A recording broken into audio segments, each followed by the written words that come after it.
whereas for the attribute override, we are using the attribute override inside and the same name and the column name which we used in the employee, like id, column name, first name, f name, and last name. So we are using the at the rate entity and at the rate table annotation for the regular employee as well. In the past, we have not used the at the rate table. Instead, like we used um, we used discriminator value. Whereas here we are not using any discriminator value, as it will be creating its own table for the regular employee. So we are using this table instead of the discriminator value. And at the rate attribute overrides, we have given id, f name, and last name.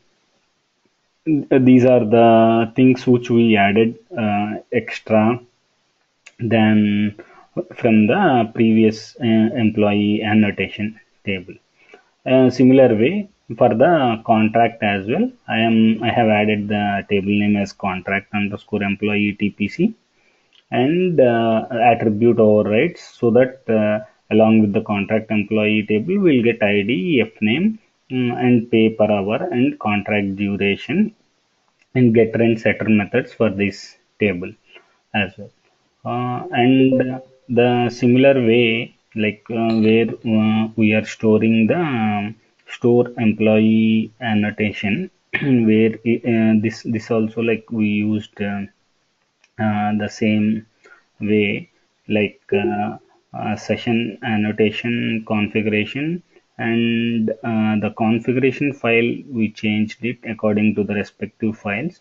Annotation example table per class, uh, configuration XML, and a similar way, like employee using annotation TPC, we have renamed and set the first name and last name for the first table, and for the regular employee table we are adding that first name and last name and salary and bonus details, and for the contract employee we are adding first name, last name, and the pay per hour and the contract duration and saving. Like here, the only change is for the regular employee and contract employee class names, as well as this Hibernate configuration file.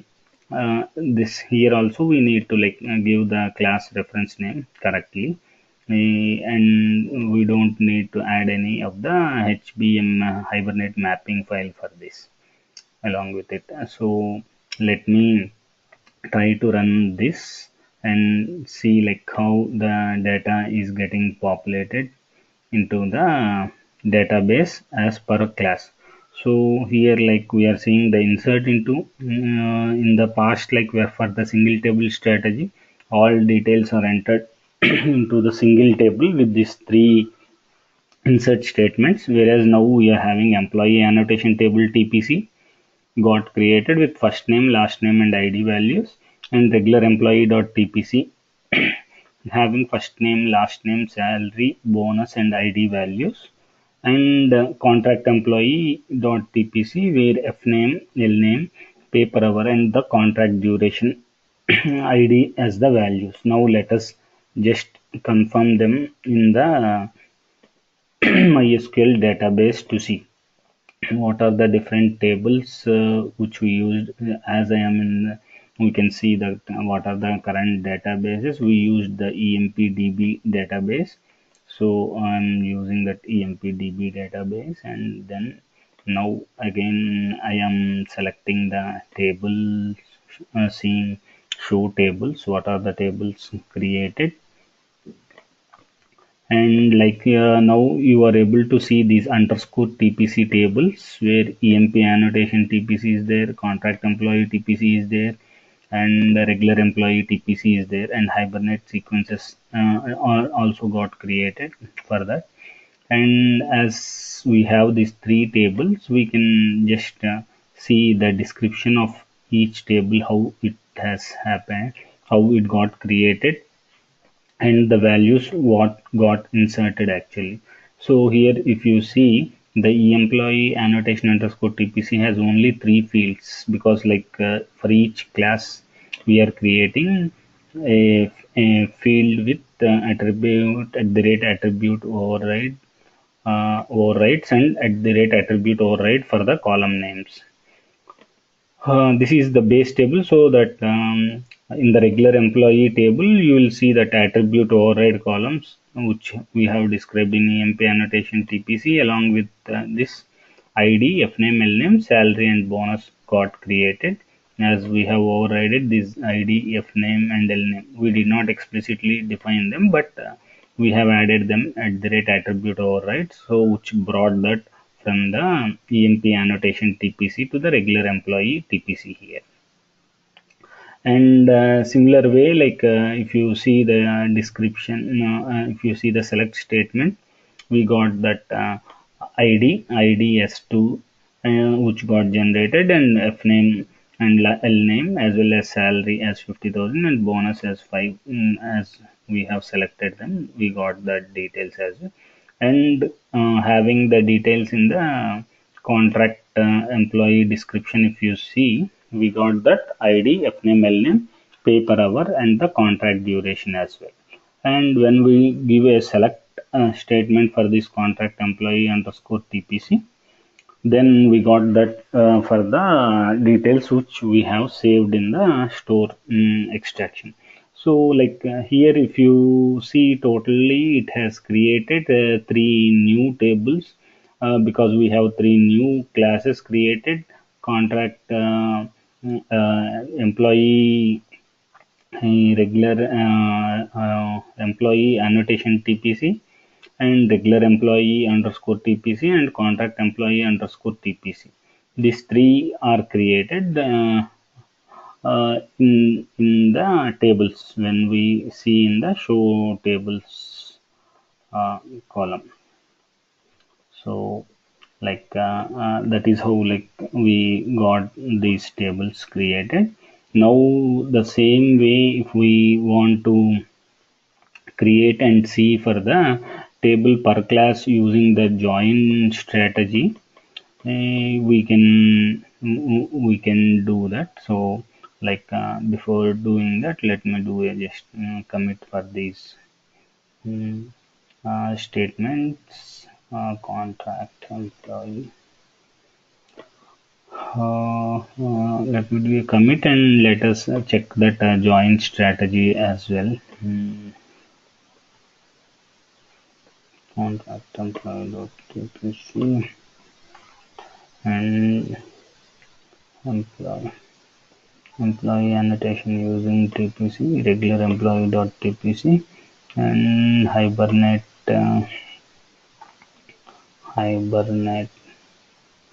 and this is the Hibernate example table per class strategy. These are the, and store EMP annotation dot, these four we have created. So just I want to save them in my local repository, so that we'll create for the join strategy here. Create table per class creates three tables: contract underscore employee TPC underscore TPC dot Java, as well as employee using annotation TPC dot Java, and regular employee underscore employee underscore TPC dot Java, and store EMP annotation TPC dot Java, and Hibernate underscore EMP example TBL per class dot CSV dot XML file as the examples. So once we do the commit, then maybe for the next class, we can create the new employee using annotation table per subclass. How we used, we can use the similar way for the table per subclass annotation. For table per subclass annotation we can use. So I am creating annotation for the employee as tps table per subclass. So I'm creating the employee using annotation TPS table per subclass, and the regular employee underscore TPS got created. So here basically we'll have to change the table per class strategy to table dot inheritance type dot joint, so that like it will create, and we'll have to use the join strategy. And let us now go and create for the regular employee dot tps tps table per subclass. TPS means regular employee underscore tps, which will extend, it should extend the it should extend it should extend the table per join strategy. So let me see. Let me regular employee contract employee. Let us see how this got created. Regular employee underscore TPS, where we'll have to use employee using annotation slash TPS. And like in this employee underscore annotation dot TPS, the table name instead of TPC, I'm changing it as TPS, and the strategy type is inheritance type joint, which we changed, and all the other values remain same. ID is for the primary key ID, and generated value is for the generated dot table, as dot auto is not working for the MySQL. And remaining columns at the rate column ID, column name, and column name for the first name as F name and last name as L name, and getter setter methods are all same.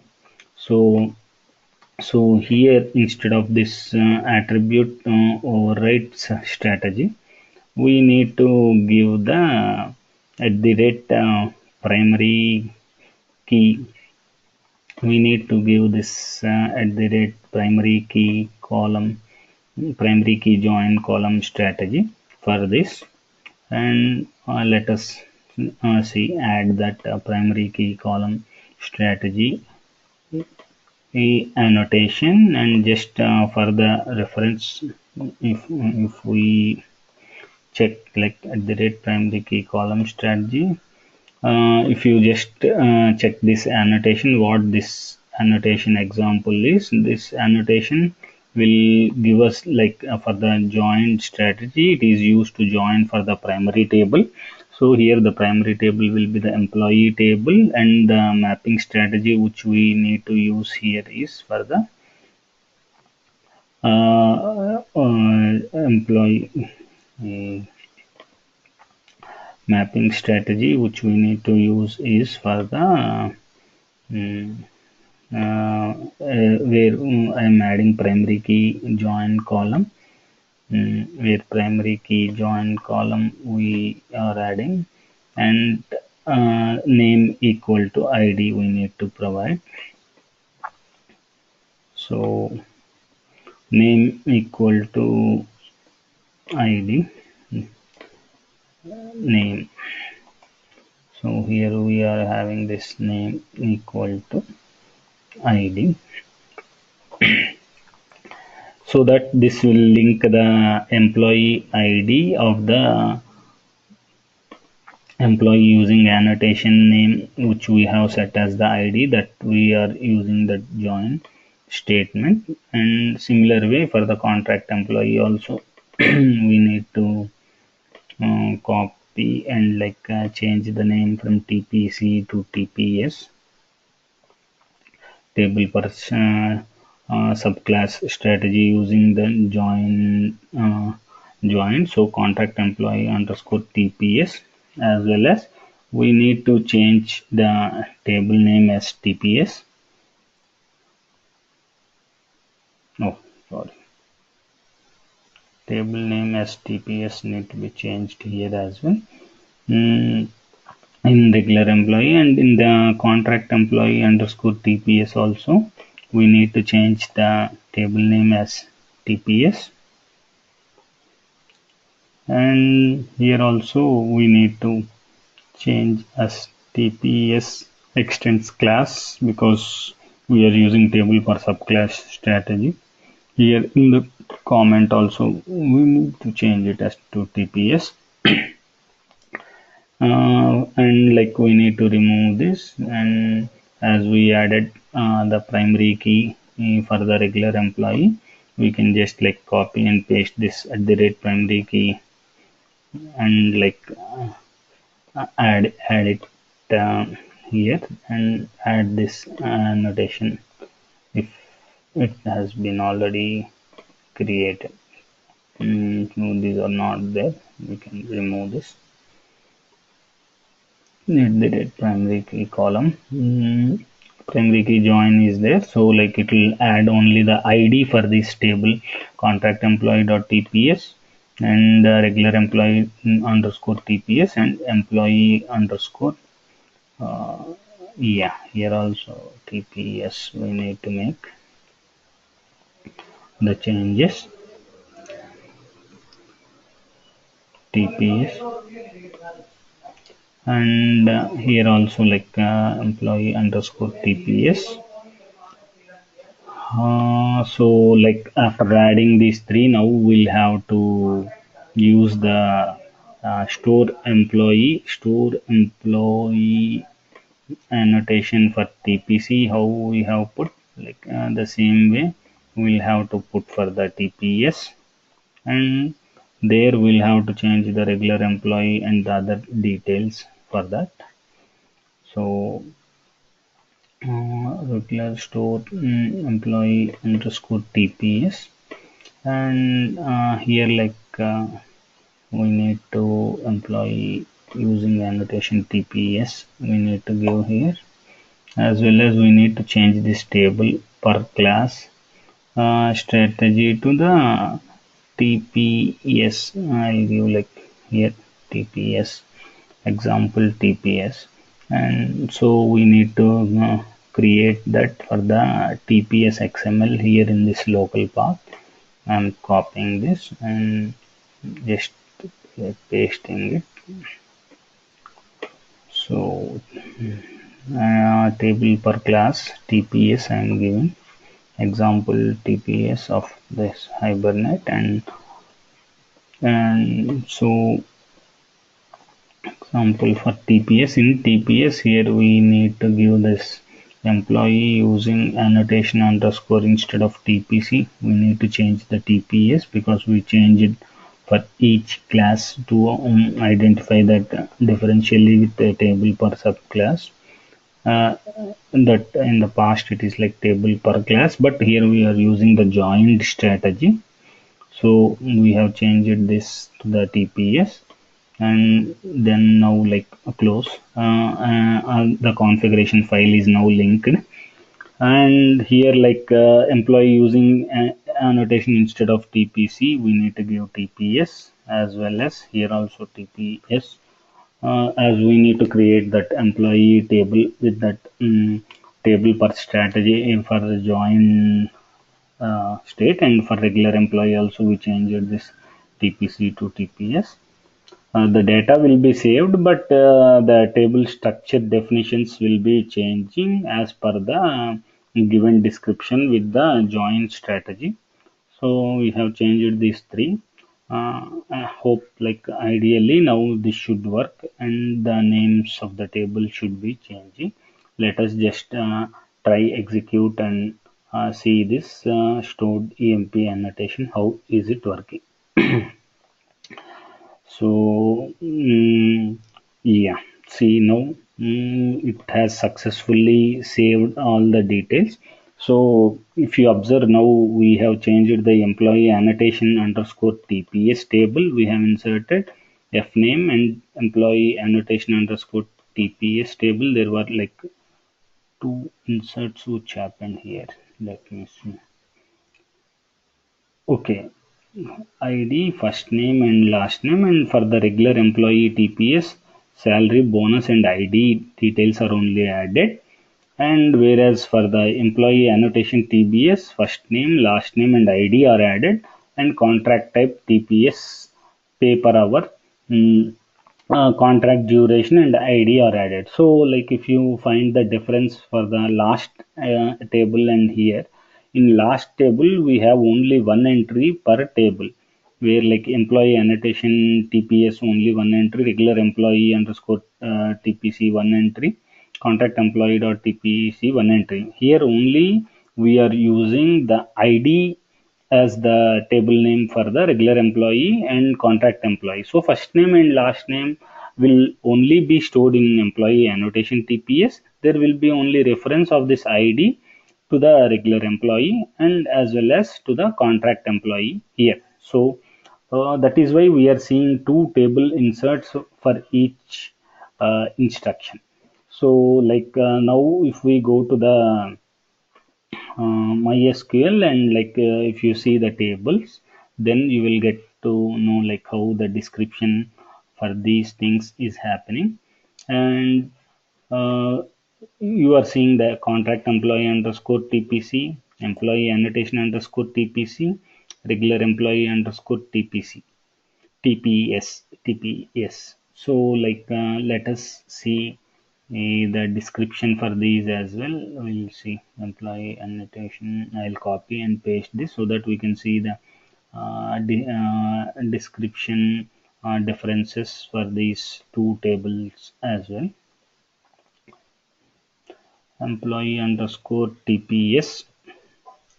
Here we need to change this to TPS, TPS, TPS, TPS, TPS, and TPS. And here also we need to change to TPS, TPS, TPS. Yeah.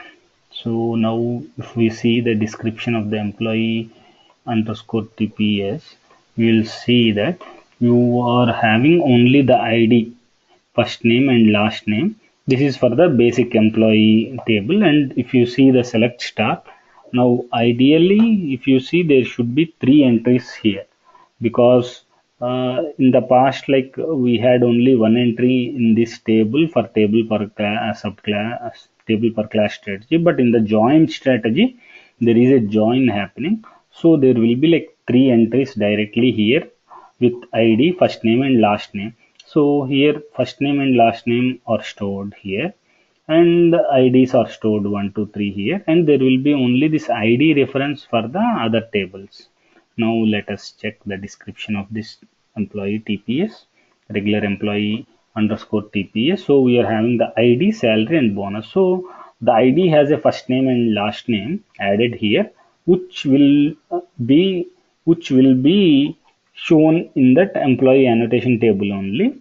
Whereas the only ID we are taking from there and inserting salary and bonus. So like whenever you want to retrieve the data also, like it will be looking in a similar fashion.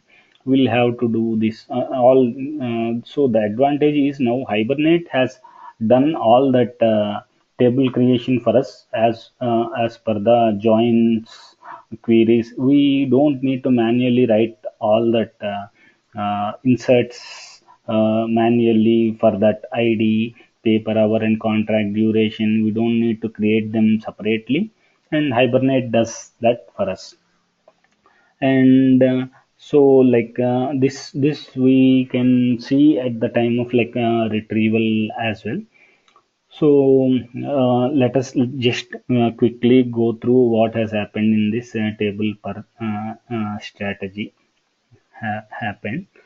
we created a regular employee using that table name as TPS, and let us see for the employee using annotation. Yeah, here if we see, like we created base table employee annotation TPS, and joined we have used instead of table per subclass.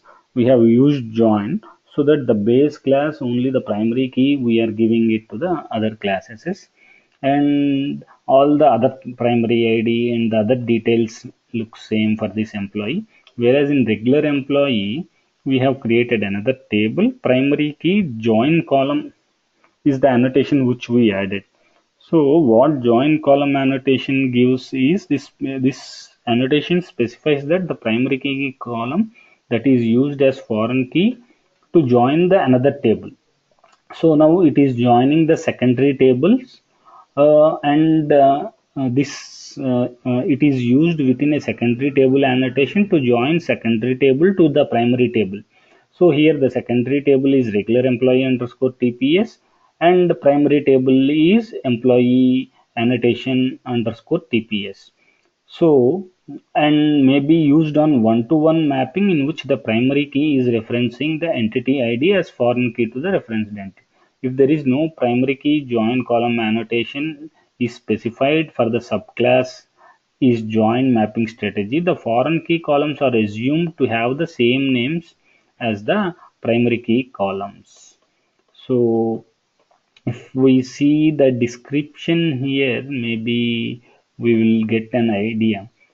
ID is there for the contract employee, and same name it is given like ID also here. Yeah. So like we have created that for the regular employee as well as for the contract employee using that as we used the joined in the base class. Here primary key join column we used. So it created ID for the tables contract employee underscore TPS as well as the other. So in the stored employee also we have changed, not changed anything much, whereas we have changed the employee using annotation TPS because that is for this example what we want to use for the join strategy. And even though we are setting the first name, last name, salary and bonus here, it is automatically inserting into the two different tables as well as like employee annotation TPS as well as regular employee TPS. So there will be like two entries inserted simultaneously when we are saving this, which is done directly by the Hibernate for us. So in the similar way for the contract employee TPS also we have the employee using annotation TPS thing added, as well as the set pay per hour for that ID and set pay per hour contract duration or like that is inserted in these two tables. So we have saved them successfully. So today we have seen the two strategies. One is the join strategy and table per subclass strategy, where for the tables per subclass we have used attribute @override, which has all the columns which were inserted into the other tables.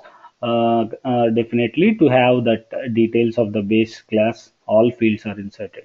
Whereas in this join strategy, we have added only the primary key column as a reference, so that it is adding other details in the other table, and the base class column ID, first name and second name in the base class.